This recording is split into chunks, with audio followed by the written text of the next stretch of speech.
ଅରଡ଼ ବଜାର ବସ୍ତି ଉଚ୍ଛେଦକୁ ନେଇ ଜିଲ୍ଲାପାଳଙ୍କଠାରେ ଫେରାଦ ହେଲେ ଗ୍ରାମବାସୀ। ବାଲେଶ୍ୱର ସହରରେ ଏବେ ସରକାରୀ ସ୍ଥାନରେ କରାଯାଇଥିବା ଜବରଦଖଲକୁ ଉଚ୍ଛେଦ କରାଯାଉଛି। କିଛି ଦିନ ତଳେ ଅରଡ଼ ବଜାର ଛକଠାରୁ ନୁଣିଆଜୁଡ଼ି ପୁଲ ପର୍ଯ୍ୟନ୍ତ ବାମ ପଟରେ ଥିବା ଜବରଦଖଲ ଉଚ୍ଛେଦ କରାଯାଇଥିଲା।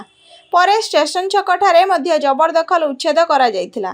ଏବେ ପୁଣି ଅରଡ଼ ବଜାରଠାରୁ ନୁଣିଆଜୁଡ଼ି ପୁଲ ପର୍ଯ୍ୟନ୍ତ ଡାହାଣ ପାର୍ଶ୍ୱରେ ଥିବା ସମସ୍ତ ଜବରଦଖଲକୁ ଉଚ୍ଛେଦ କରାଯିବା ପାଇଁ ନିଷ୍ପତ୍ତି ହୋଇଛି। ଏହାକୁ ନେଇ ସ୍ଥାନୀୟ ବାସିନ୍ଦା ଜିଲ୍ଲାପାଳଙ୍କୁ ଭେଟିବା ସହ ଆଉ କିଛି ଦିନ ମହଲତ ଦେବା ପାଇଁ ଦାବି କରିଛନ୍ତି। ସେମାନଙ୍କ କହିବା ଅନୁସାରେ ସେମାନେ ଅରଡ଼ ବଜାର ବସ୍ତିର ବାସଭୂମିହୀନ ବାସିନ୍ଦା ଅଟନ୍ତି।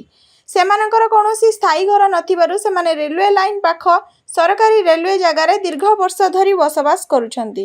ବର୍ତ୍ତମାନ ରେଳ ବିଭାଗର ନିର୍ଦ୍ଦେଶ ଅନୁସାରେ ଉକ୍ତ ବସ୍ତିକୁ ଉଚ୍ଛେଦ କରିବା ପାଇଁ ନିର୍ଦ୍ଦେଶ ହୋଇଛି। ହେଲେ ବର୍ତ୍ତମାନ ସମୟରେ କାଳବୈଶାଖୀର ପ୍ରଭାବ ତଥା ପ୍ରଚଣ୍ଡ ତାତି ଓ ଖରା ଏବଂ ଅଦିନିଆ ବର୍ଷା ପାଇଁ ଏହି ସମସ୍ତ ପରିବାର ମୁଣ୍ଡ ଗୁଞ୍ଜିବା ପାଇଁ କୌଣସି ଆବାସ କିମ୍ବା ସରକାରଙ୍କ ପକ୍ଷରୁ କୌଣସି ପଦକ୍ଷେପ ଗ୍ରହଣ କରାଯାଇ ନାହିଁ।